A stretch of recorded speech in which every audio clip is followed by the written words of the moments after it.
start, Emily. Um, I guess we could talk a little bit about our collaboration first, before I get into the slides. So, yeah, so I am Dr. Jeremy Muller, and uh, I knew Dr. Emily Weigel through, I think this was like, I don't know, maybe 3 years ago when we first actually did anything with, the Ecocommons together with, some of my composition students. Um, and let's see. So then we tried. We recently got a uh, Arts at Tech Catalyst grant, which was trying to remember. The years are all messed up now. It was 2024 through spring of 2025. I think that's what it was, right? Um, and so we kind of made a more formalized collaboration where it was in the spring we had I had my computer music composition class, which would try to collaborate with her ecology lab students. Um, we using the Eco Commons, which I'll get to in the slides. We use the Eco Commons on Georgia Tech's campus as a kind of a focus point for our collaboration, and we had students. It was really fun. I would take them out uh, and do quote unquote field work or field recordings or whatever. And then they would work on a composition and then send it to biology students to get feedback, which is really unusual because usually we only get feedback from other musicians when we do sort of creative stuff. So it was kind of cool. I was excited to um, s- just kind of see what would happen and what the feedback would be. I was curious about this collaboration, and then so it was kind of a learning experience for myself. Um, and yeah, Emily, do you want to add anything, or am I missing anything on that? I think you've got it mostly. It's just it's very different for us to collaborate across disciplines, and it's one of those things where if you're a biologist, you're not usually used to listening in the same way that a musician is, and if you're a musician, you're not used to maybe thinking about what is producing that sound as an organism and like the space that they're in. And so I feel like it really enriched their normal curriculum by adding this little bit in and got them to think a bit more about what they're doing in their class and what meaning it could have beyond just assignments in the class. So, um, Jeremy, do you want to get into sort of talking about what the Eco Commons is and all that good stuff? Yeah. Um, Okay. yeah. So this is next slide. This is the Eco Commons at Georgia Tech. I think this is probably from the main website. And so, yeah, that's the Atlanta in the background. And then um, I guess that's Condata building right there. I don't know if y'all can see my mouse, but so the music building is kind of, or the music area is sort of from behind where the picture is taken, across like another field. So it's actually not that far from where we already have class. And, So, um, yeah, but I think it's a certified urban bird sanctuary, right? And um, so like we catch lots of birds migrating through here um, at different times of year, and so like one of the things we would do would of course our the time that we had was like kind of mid to late afternoon, which is where my class was. Um, and it wasn't always great to get like a lot of birds because it was just getting kind of noisy with the traffic there. Um, but I have taken other classes out there, like early in the morning. This past semester, but last fall, I had like a lab at 8 a.m. on a Friday. It was kind of brutal, but it was not when we had nice weather. It was like we would go out there, and it was really yeah, it was it was pretty cool. So and I do remember though. Let's see. I believe the first time we went out, um, and I think Emily, I think you were there, or we met you there. This is with the last spring. We saw a hawk attack a snake in the tall grass, and um, we weren't sure what it had at first, but it was kind of, I guess, waiting for the snake to stop squirming, and then it like started eating it and flew off. So it was like, man, I wish we had our microphones then. But uh, but yeah, another part that I'm kind of missing is part of this catalyst grant that we got was included several specific types of microphones, which I have pictures of, which we'll get to later. But they're like really nice, like for field recording and sort of any type of kind of in, environment where it's just not really controlled, and we don't really know what the typically we would have microphones in a studio where it's very controlled, and we can make sure there's not like air blowing on them and things like that. But in obviously outdoors, I kind of tried to relate it to like photography or landscape photography or wildlife photography. So that was something we got to kind of practice, and then they were able to take the microphones like on their own and go at other times of the day. So yeah. Anything else about the Eco Commons? So I'm just kind of curious about the attendees to kind of know if they have um, done some recording or been out birding themselves. So if you guys would humor me really quick in the chat, if you have been birding only, would you put a one? If you have been out recording sound or consider yourself a musician, would you put a two? And if you've done both, would you put a three? So I just kind of want to know. Okay, so we've got some folks that have got a mix of experience. Okay, Cool. cool. All right. So for the folks who are birding a lot, this is a pretty big green space. A lot of the species are really similar to what you would find in Piedmont Park, but we've got some interesting species you don't find in other parts of Atlanta that frequently. It's despite being really close by. You can see a lot of them. This part of campus is also open, like it's a public institution, so it's open to the public. So if you ever want to go bird there, um, we are pretty proud of our eBird bird list. And so if you want to contribute to that or our iNaturalist that sort of keeps track of the birds that are there, please add to our totals and you'll see some really nice things there. We do also have a student group bird watchers that goes out Friday morning, so you may see them out there as well. If you hook up with them, they can help you to borrow a pair of binoculars if you've never been birding before and just want to try that out as well. And sometimes they have some of our scopes if we can coordinate. So green space is really, really nice around the Eco Commons, and it is open to the public as a space. It's super nice. And just real quick in the chat, you see this green space here.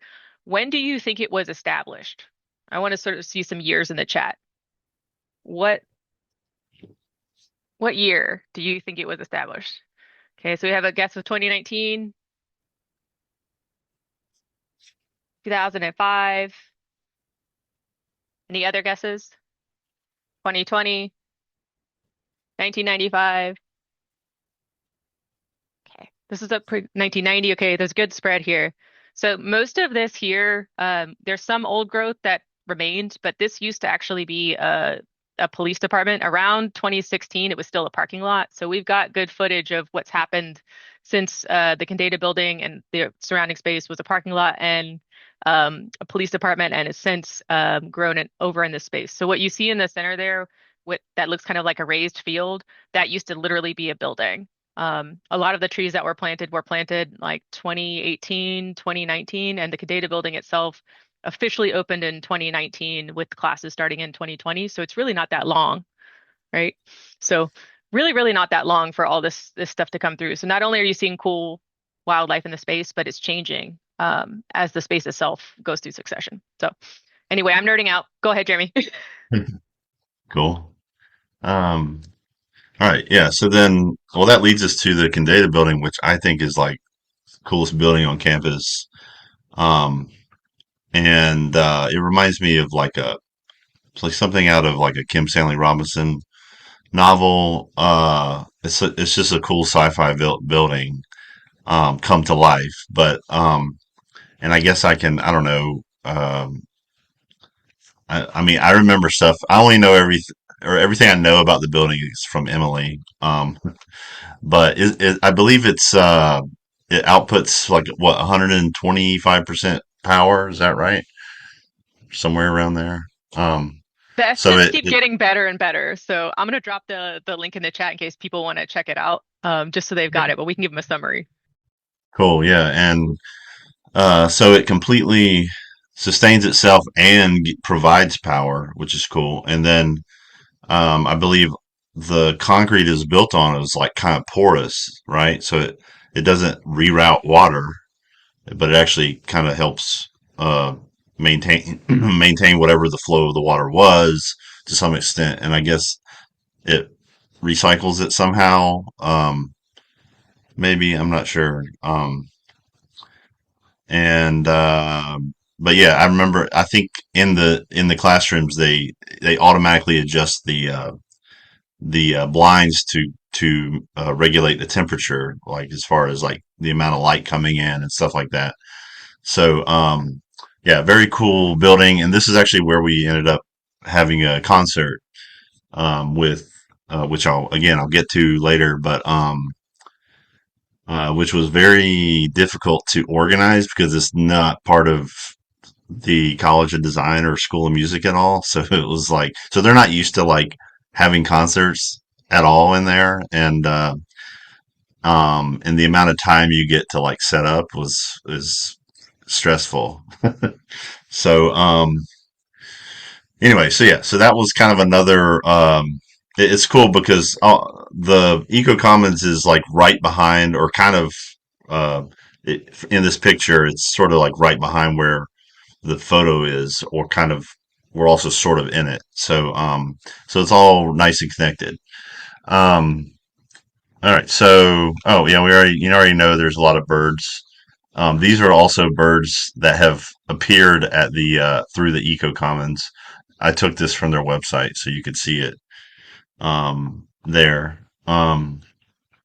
So part of our collaboration, or what I had some of my students do, um, is actually go. They had to pick a bird that is from the list that um, is a species that has migrated through the eco commons, which I guess you know y'all have like tracked or captured at some point, and then they had to transcribe their bird call, and then also had to notate it in music notation. So, and one of the reasons why I did this is because there's actually kind of a tradition of doing this, and this Oliver Messiaen is a French composer, and this is exactly what he would do, and he's doing it in this photo.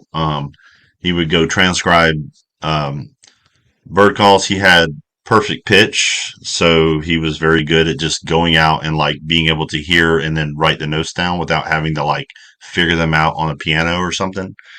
And then he would either go out in the wilderness or the forest or wherever to do this, or he would use it from like a record. Um, and So I had, and he would incorporate some of these calls in his pieces, not always like as a kind of a foreground focal point of the piece, but sometimes just like an effect or texture or something like that, and treating uh, orchestral instruments in a different way. So yeah, and Messiaen also in my own personal music experience kind of had like a big effect on me as far as um, I don't know, like learning about his methodology and things like that, like really kind of changed my perspective on a lot of 20th century music and kind of blew my mind, you know.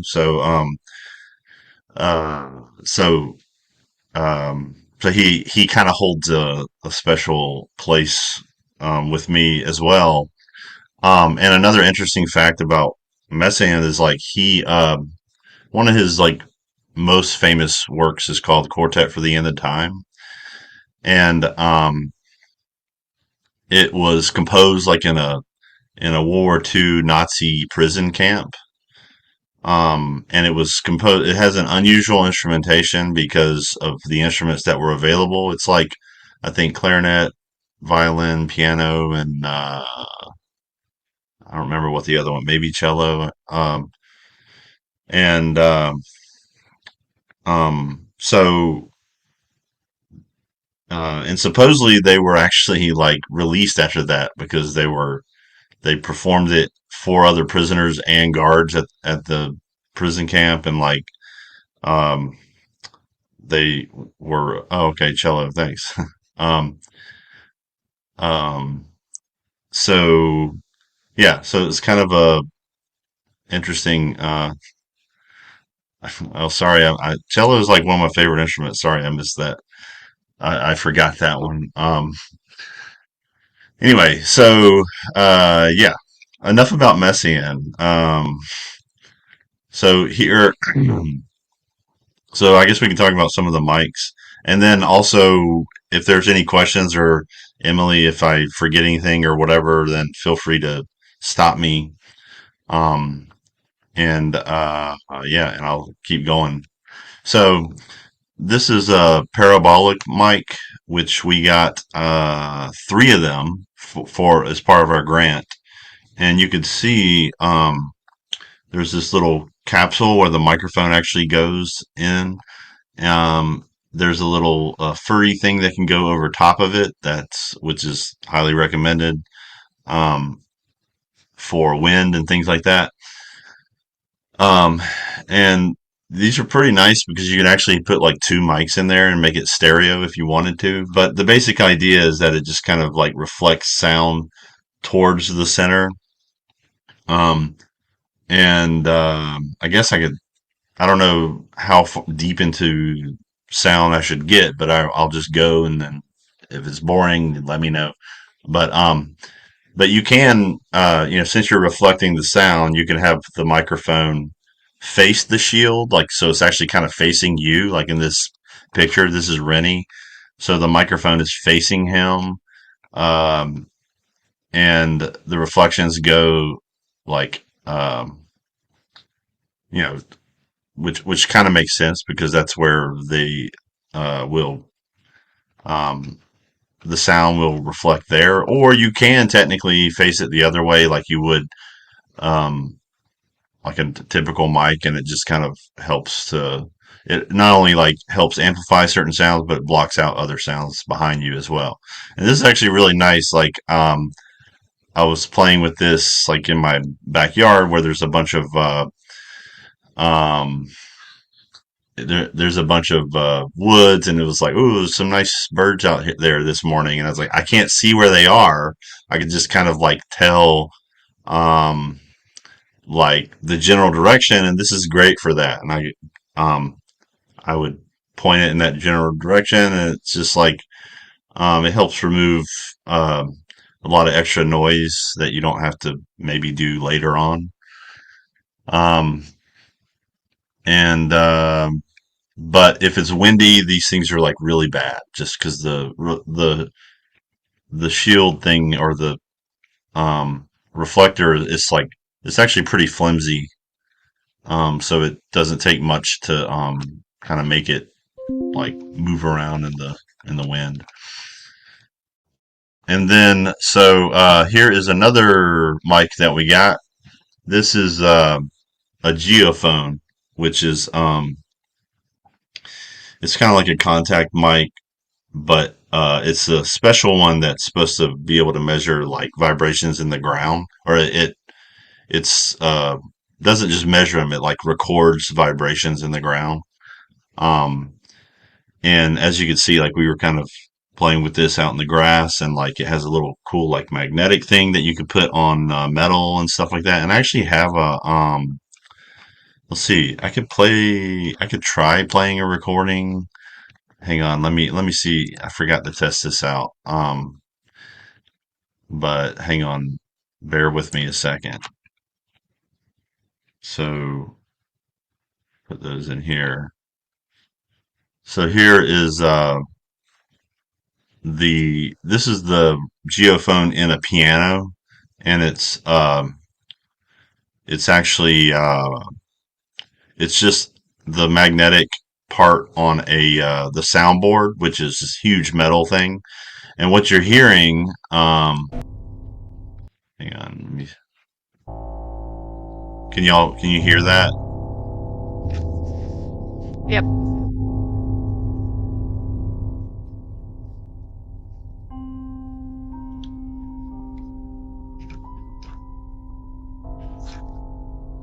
Yeah, so it's kind of just like messing around with strings, just plucking strings and things like that. So like that's one, and then here's another one.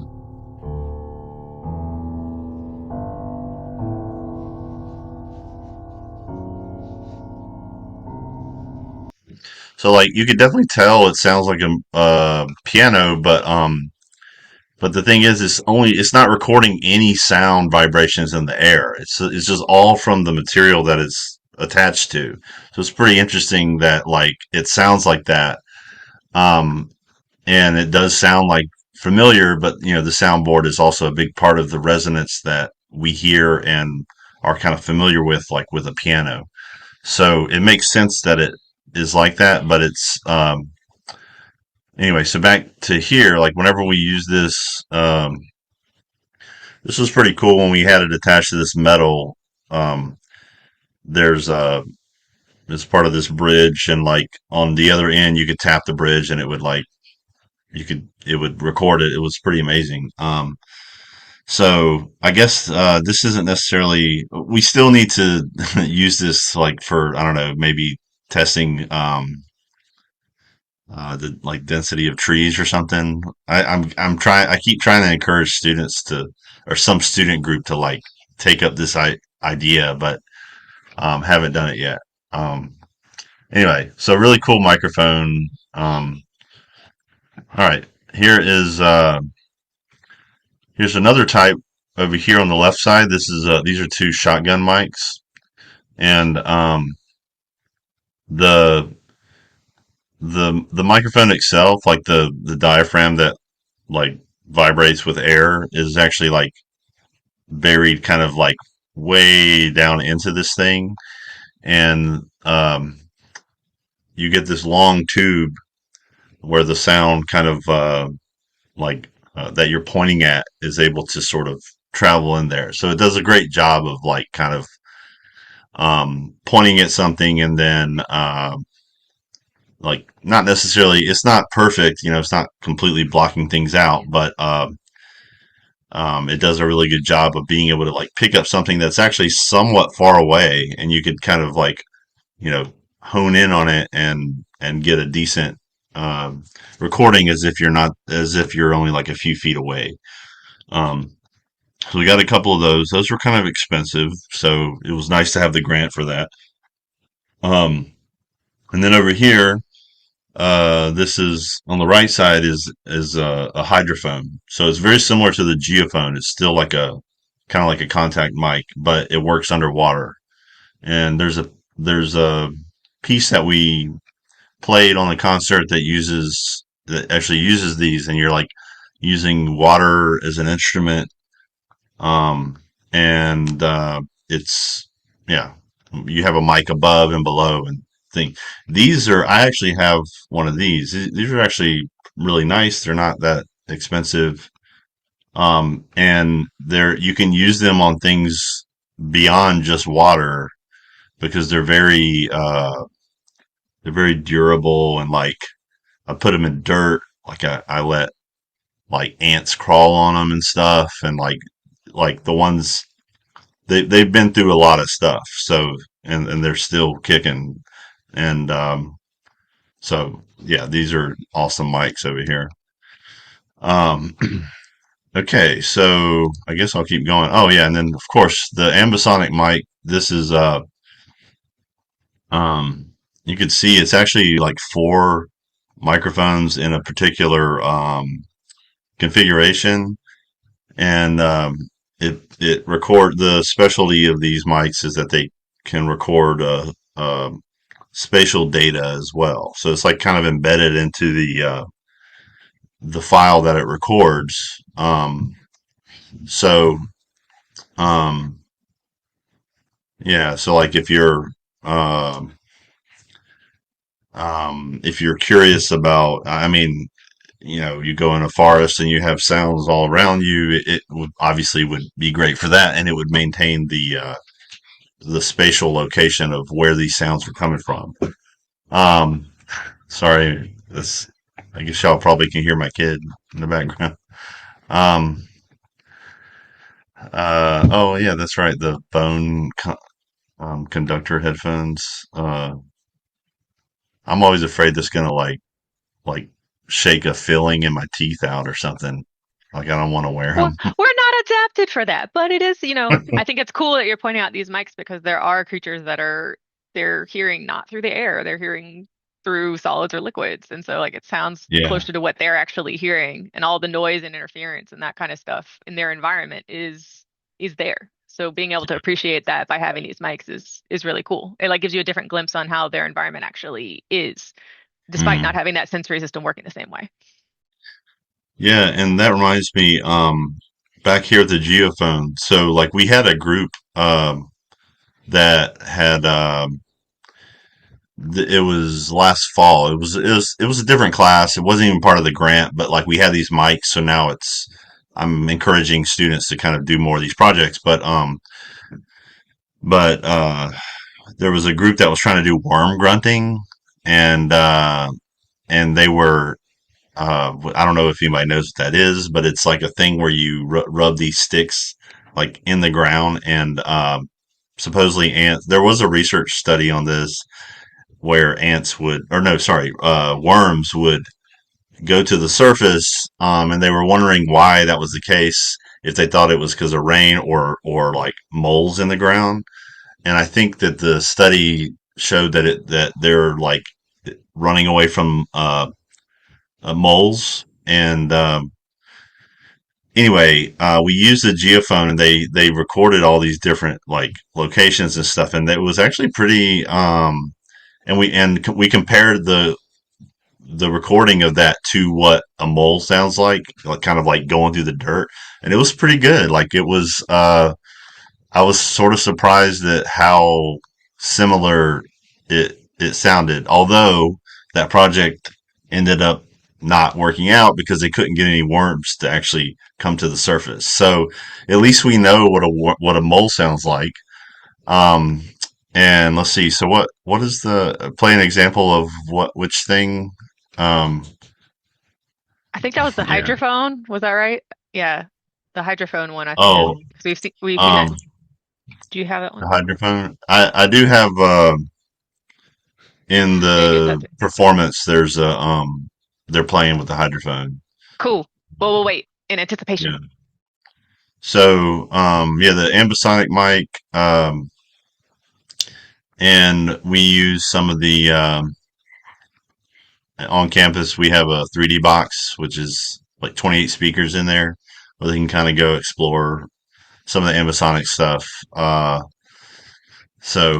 Anyway, so uh, also another big part of the grant was having Matthew Bertner come out, and he's originally from Alaska. He's teaches at University of Virginia. As you can see, he like goes out on glaciers and like records them all the time, and he's worked with scientists. He does exactly like what our collaboration was. Um, and I've known him for, I don't know, maybe over 10 years. So it was pretty cool to be able to see him again. I've played his music a bunch. Um, so yeah, he plays sax, as you can see. and then here is another. He's recording something outside. And this is the score to. Speaking of the hydrophone, there's a piece that he has that some students are playing. Um, my okay. Uh, Sorry, my kid is freaking out. Where was I? Oh, there was a piece with water, and this is what the score looks like. So they're kind of like drawing or kind of tracing whether it's the surface or kind of deciding how deep to go into the water, and it's recording all these sounds. So it's pretty fun. I've played the piece myself like a whole bunch, and it's really nice to. Well, it's a great piece, and there he records. He has recordings of what is it, like Arctic ice sheets cracking and melting and stuff, and that's sort of part of the background of the piece. So it's a great example of like an ecoacoustics type piece where he also kind of makes a big distinction between ecoacoustics is kind of like a more of like an art form or like using ecology to kind of create some creative piece, and there may not be, you're using like data, quote unquote, but it's not. It's probably more abstract and not necessarily meant for research or to be able to understand a one-to-one relationship. However, I believe he separates out like acoustic ecology as being exactly that, where you're kind of using acoustics to do research or ecology work or something like that. So I hope that makes sense. Um, I don't know if I'm rambling, just stop me. All right, so um, this is Matthew visiting Emily's lab, one of her labs. So we showed him a bunch of mics. It was pretty cool. It was fun for me to. This is also a really cool experience for me because I was like kind of learning. I wanted to see how he was going to talk with these biology students about music. This is a composer coming to a science lab, so it was like, what's going to happen? I don't know. It's crazy. But he talked about um, some of his projects where he has worked with the scientists, and it was pretty interesting. Like some of his thoughts and questions about how uh, how to get a recording of something or where the sound's coming from led to uh, I guess some of the scientists kind of thinking about it about what they're doing in a different way. And I guess a big example was he did this what was it, some coastal seagrass project up in Virginia, I'm pretty sure, or something like Barrier Islands, I believe. I might be wrong, but it's some coastal thing. And he helped them develop like this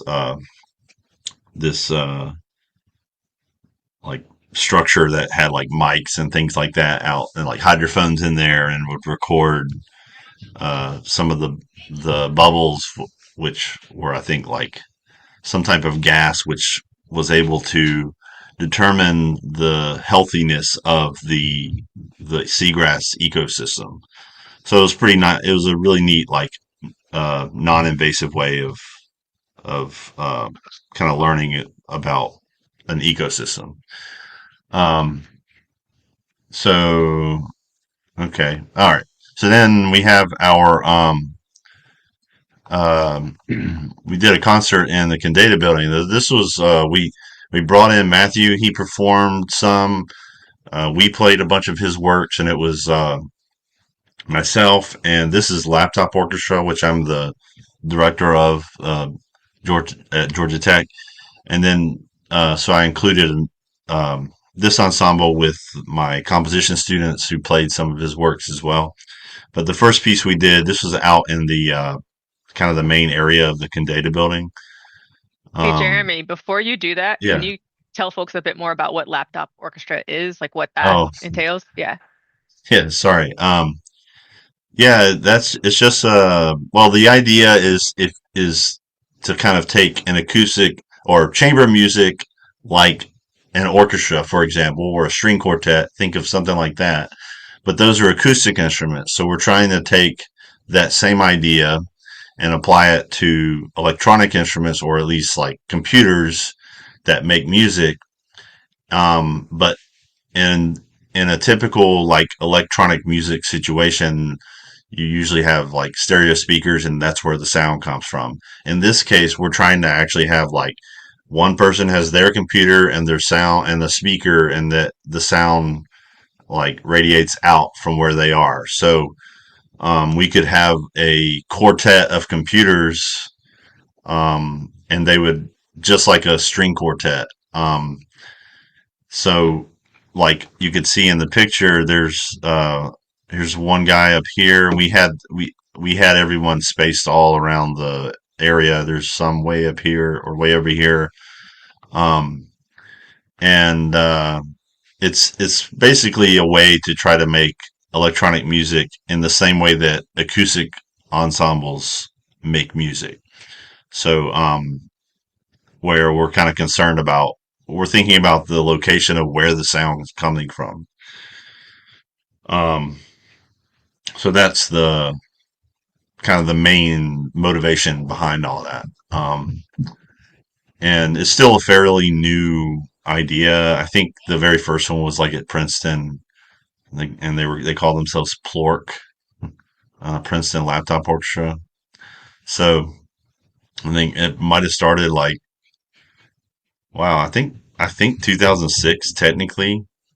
So what? That's 20 years. So it still is very new as far as like repertoire, and especially when you compare that to an actual orchestra, which have been around for centuries. So, yeah, so that's kind of the idea with that. And finding music for this ensemble is sometimes difficult, um, because it's often not standard notation because it's like, well, what do they play? They can, in theory, they could do anything, which can be hard to, that when anything is possible, it kind of makes it difficult. So, anyway, so this particular piece though that they were doing was called "In a Large Open Space." It's a James Tenney piece, and he is a composer that I think he's originally from New Mexico. He did a lot of like kind of acoustic phenomena type stuff. Um, So yeah, it was nice because it works as like a performance slash installation type thing. You can kind of move around. Um, so yeah, this is sort of our pre-concert piece out here.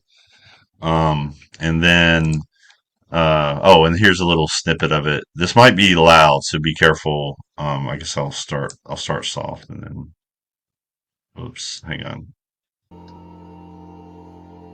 Is that okay?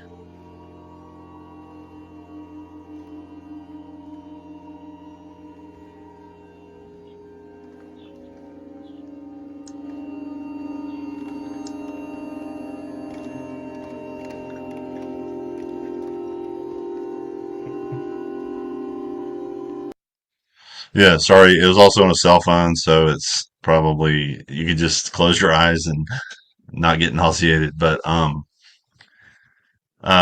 yeah, you can hear it's like these sustained notes. You walk around the space and hear different resonances, and yeah, I mean, it was. I think one of my students told me that when a class actually got out and was wondering what was going on, and like one of them said that it was turned the building into a cathedral, so that was cool. So that's a snippet of that piece. All right, and then here's some photos from the concert. This is another Matthew Berner piece, and they're all playing rocks. Um, which, believe it or not, if you have like a really nice, I have a really nice collection of good sounding rocks that they were using. And it's I mean, yeah, it's like so simple, right? But also not the first time that a composer has used stones or rocks to make sound. So this is Matthew talking, laptop orchestra over here. Um, let's see. Oh, and then here's an example of the hydrophones. I believe there's two in there, and there's maybe, let's see, I think one air mic. And this has, so they're performing the water, and then there's like a backing track of like Arctic ice sheets kind of cracking. So that's kind of what's going on. I'll turn it down a little bit here.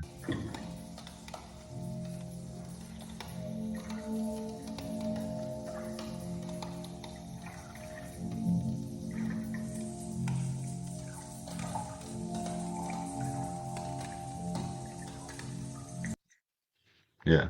So short clip, and there is a an article about this event on the School of Music website, which includes the YouTube link of the whole concert, so you can kind of go check out that if you're interested. Um, okay, so oh, and then um, so that was part of our project. Um, kind of, I can't remember. Was that in March or something? Maybe. Um, uh, so that was sort of a mid-semester kind of thing. Then we did, but the big goal for the students was to do like a class album, and they did. So this is they were working on a lot of compositions on their own and getting feedback from Emily's biology students. And here's one of so we did an album called Sonic Migration. Um, here's an example.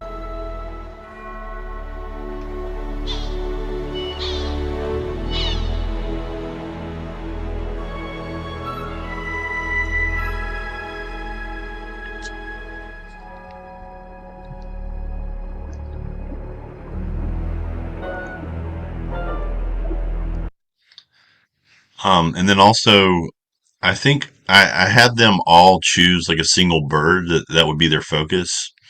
I know that like the mics we got were not necessarily only just birds, but I was kind of thinking more long term where we could possibly use it for water or underground stuff or whatever.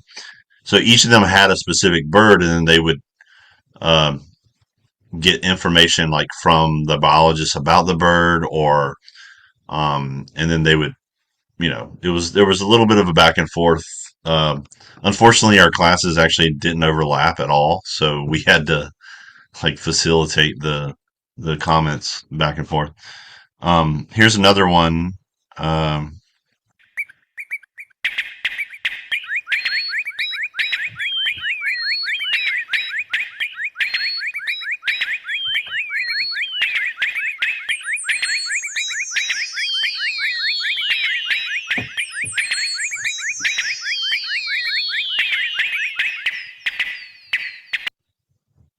all right, cool. And there's a whole bunch more on the album, so you can go check it out. All right, so yeah, I still want to get this album playing on loop in Kendata Building, but I guess we'll probably have to do it like maybe for a specific event. And here's a website that you could save it in your browser and on your book. You could bookmark it now and then maybe visit it in the summer or something, and hopefully it'll be up and like usable by then. But I wanted to kind of use it as sort of a little hub for our for any of this kind of creative work that comes from here.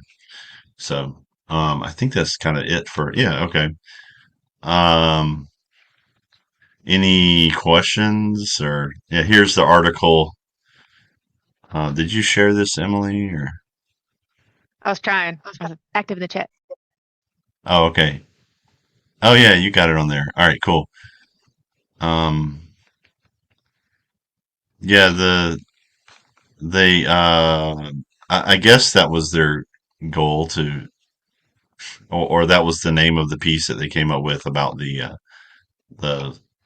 the thrush house music or whatever. So do I have time to do show a little bit of a thing in like some of the software? Or I don't know if there's some questions I may have missed or anything. I don't know. Maybe go for it, and if I see it pop in the chat, I'll stop you. Okay. So, um, While because you I don't know what. There's a question in the chat real quick. It's what type of feedback did the biology students give? So some of it was just I like this and how this sounds and how this works, or I don't. So it was at the level of they're just someone listening to something. Some of it was about the way that they were taking the bird and trying to say that it was doing a certain thing where like some of the birds were eating berries and they don't really hunt other birds, but they were kind of saying, we're going to make this sound attacky. And it's like, that's not how that bird works. Um, so some of the stuff was about like the ecology of the organism, and some of it was about as a person who is just listening to this, what does this make me think of kind of level of things. So sorry, Jeremy, go ahead and pop into what you were going to show us with the sound. Yeah.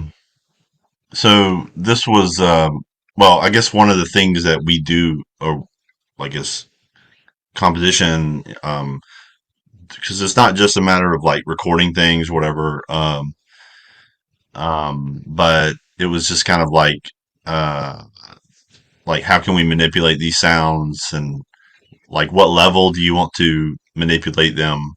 Do you want to present them as is, or do you want to use it as like inspiration to create a full composition?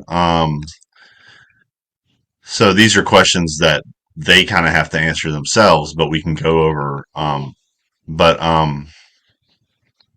So the purpose is, well, I guess it was twofold. It was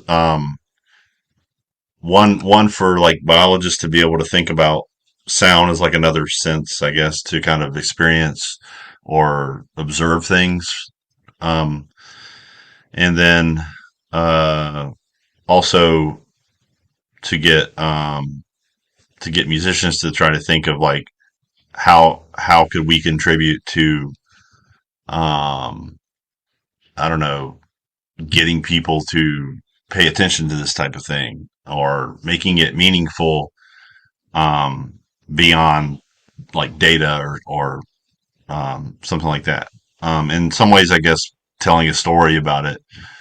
Um, and I was kind of thinking, like, I still hope that, like, with some of the stuff that Matthew had done, where the way he was thinking about something influenced the scientists to change the way that they were approaching something. And I still, it was pretty cool. It was a pretty cool way to like solve a problem. And I still hope that, or even find a problem, you know. And I still kind of hope that like that's could potentially be an outcome from this type of thing. Um, anyway, I don't know if you have anything else to add about that, Emily. Well, I was just going to say one fantastic thing that I saw happen in the classroom was there were the students that are very good at processing data. There are the students who are very good at like observing things outside. And there were a couple of students that I noticed because they had prior musical training that just lit up when we did this, and they noticed things and saw things that their saw things that their classroom peers did not. Like they were able to pick up on things that were different. Like they could tell when they're listening directionality in ways that the other kids couldn't, or they could tell um, like things like age and that kind of thing in ways because they were used to listening. And I think it gave them a purpose of like, wow, I can apply some of my training in a new way, and I have a skill that's transferable, and I'm thinking about this in a way that is useful, that is telling people something that is helping them to understand this in a different way. And I think it gave them a little bit of confidence because yeah, they weren't, necessarily gifted in these other things, but totally could do this. And that was a really cool thing to see that I didn't expect to see that in my own students. And that was really humbling, I think, to see that. I think the other thing that was really awesome, just as a side note, is, you know, encouraging my students to remember that the public usually aren't convinced by raw data. They're not. Like they're convinced by things that they experience. If you're used to how your home smells or sounds or whatnot, if that suddenly went away, that would leave an impact on you in a very different way than if somebody you know, just told you that there's different groceries somebody bought in the house or this costs different now. Like it doesn't really stick the same way. And so helping them to understand as scientists that sometimes the arts are not only a way to understand the world, but also a way to help influence others to form an appreciation for it. I think it was a really good way to show them this is a multifaceted tool that you're remiss if you leave out. So I think that would be all I would add there. But sorry, go ahead, Jeremy. Um, yeah, I guess for anyone who may be interested, yeah, this is, I mean, this is a free, like Audacity. I don't know if anyone's used it before, but it's a free, like audio editing tool. It's actually really, really powerful. Um, and so what I wanted to show is, this is the bird, this is a finch that I got one morning with the shotgun mic, like kind of up where their nest was, and then they flew kind of across the to a tree that I didn't move. I just kind of pointed the mic at them, and then a bus goes by, and you'll hear some things. But I'll play this. Also, change the levels right here,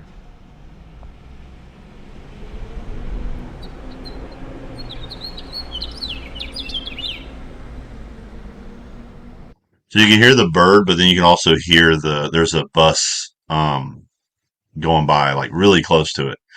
So one of the things I wanted to show is actually like the shotgun mic does a really great job of picking up the bird when the bus itself was like pretty loud and I could barely hear the bird myself. But like going back and listening, it's like, oh, okay, cool, I did catch it. Um, However, you could see there's two ways that we're kind of looking at this waveform. On the bottom right here is the time domain, which is probably what you're maybe more used to seeing. If you see, actually, my shirt is like that.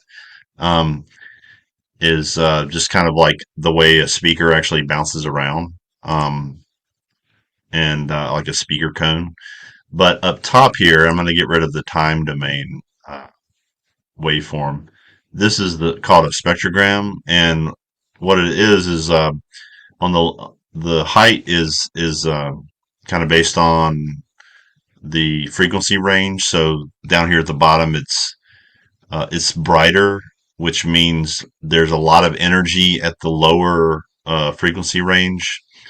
Um, and you could just look at this spectrogram and see where the bird is, and like its frequency range right here, kind of like that area, and you could see it repeats a bunch of times. And down here is like bus noise. So so sometimes just by like looking at the sound, the spectrogram, you could like see the data or whatever it is that you're trying to do or kind of extract, I guess. But one way to kind of clean up your recording, if this is what you're trying to do, is um, put a high pass filter on it. Oh, I had to select audio. So what I'm going to do is select this track and I'll go to Effect, EQ, and Filters, high pass filter. And let's see. And I can see in here, like, I don't care about the bus. I just want the bird. So if I pick 1,000 hertz, then that should help diminish the bus sound. And so yeah, I'll just keep it as is. And you could see it literally, the energy goes away from those lower sounds. So now when we listen to it, I'll start like right here. It's like you can still hear some noise, and there are other effects and tools that you can apply to get rid of some of that stuff. But like right away, we got rid of like a bus sound. This is real common for like wind as well. Um, and yeah, I forgot to talk about the haiku boxes and the audio moths. that these are the one of the reasons why we were kind of exploring the Ecocommons is because there's this huge database. There's a bunch of mics that are kind of set up around the Ecocommons, recording birds and things like in real time and like detecting them and things like that. And we have so the students had access to that database, and we've kind of I've had like 2 semesters of like one group of students kind of using it in a creative way, and then another group of students using it in a more research based way. Um, and so yeah, I'm encouraging them to continue using it. I'm trying to like get this kind of continue this going, and have them basically think in different ways other than just music, in the same way that I guess biology students can think and uh, use their ears as a tool as well. So yeah, hopefully that's helpful for anybody who's interested. Um, yeah. Let's see, any questions or anything else that I forgot, Emily? I think you got most everything. There's one question that just came through the chat. Do you have any recommendations as far as readings, lectures for someone who wants to learn more about acoustic ecology as a research discipline? Oh, well, let's see. Um, there is this book that let's see. Well, I could say there was this Bernie Krause video TED talk that we shared with the students, which was really interesting. But one of the books that this is what Matthew had contributed to. It's this sounds, ecologies, musics, and it's kind of a 3 part. It's various authors and different sections about this type of thing, and it goes beyond um, like birds and stuff like that, and also gets into like talking with indigenous people as well. I would show you. I don't want to hold up the table of contents for you, but um, yeah. So I this is a really cool, pretty interesting um, book that covers various topics, and probably like a good reference to if you could just find the part of the book that you're interested in and go and start there. But yeah, are you looking up that book, Emily, for the Trying to get link? the link. Yeah. Oh, let me see. Let's see if I can find it. Well, while you do that, the other thing Yeah. that I was going to suggest is there's a bunch of different books around sort of animal communication and that kind of stuff. So it may not be said as like acoustic ecology per se, but um, like it can break down into sort of environmental sound or noise. Sometimes incorrectly said as like noise pollution when it's really just they want to listen to a particular sound and everything else is considered pollution, which is not quite the same thing, but you'll find that a lot in the literature. But there's a few different um, places that you can find things. The Center for Humans and Nature has a decent page on acoustic ecology and thinking about listening and not like characterizing sound as good or bad. There's a couple of other different uh, links that you can find to certain specific labs. It's really biased by being a lot of like work on dolphins and that kind of stuff. And I think Cornell has some good stuff on individual bird calls. But as far as acoustic ecology, um, considering both the organisms and the environment, it's still somewhat nascent in a cool way. So if we think of anything else between now and when this goes live, we'll share with Sarah to add those links in so you have them.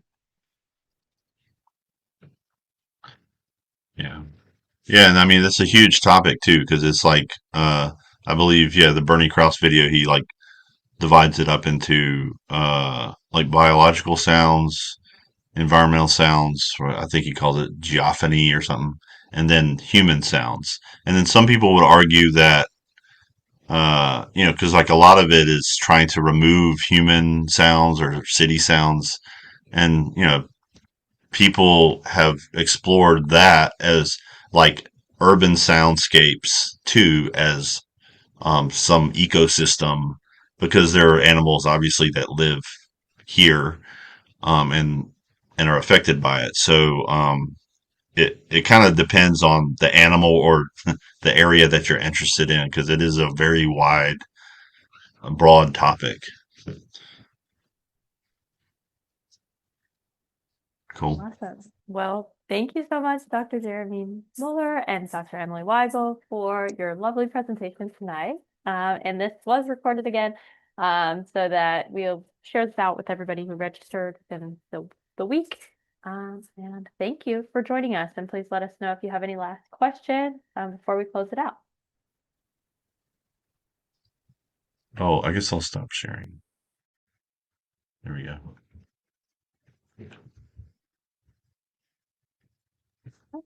Well, doesn't look like we have any last minute questions. So thank you both for your presentation, and everybody have a great night and You happy New All too. Year right, thanks. Take care. and happy National Bird Day.